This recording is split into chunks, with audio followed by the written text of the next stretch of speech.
Io mi sono sentita spesso dire che in Veneto c'erano pendolari di serie A e pendolari di serie B, era una cosa che non potevo assolutamente permettere. Abbiamo deciso di mettere in gara il servizio su queste 3 linee. È iniziata la nuova gestione regionale della Regione Veneto di 3 linee ferroviarie sul territorio, fra cui la Verona-Rovigo, e qui alla stazione di Verona Portanuova questa mattina è arrivata la delegazione guidata dall'assessora vicepresidente del Veneto Elisa De Berdi, con tanti sindaci del territorio che sono saliti appunto su uno dei primi treni, diciamo, del nuovo corso da Rovigo e sono arrivati appunto qui a Portanuova per spiegare questo nuovo corso in capo a Trenitalia, appunto, che ha vinto il bando di gara per la gestione di queste 3 linee. Questi servizi verranno effettuati tutti con treni nuovi, minueti, Stadler, POP, quindi un segno tangibile.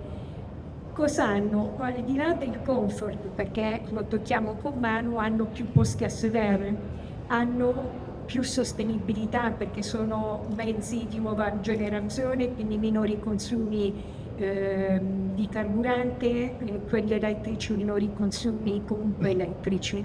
Non sono, oltre ai posti in più, ci sono i posti bici, un territorio che promuove la bici.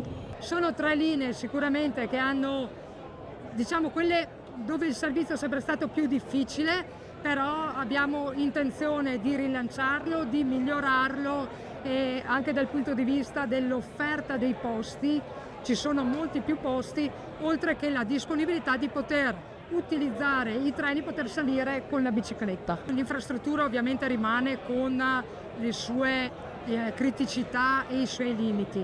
Sicuramente c'è la possibilità di fare dei piccoli interventi che vanno a migliorare la prestazione del treno e la prestazione del viaggio e vanno ad assicurare una maggiore puntualità.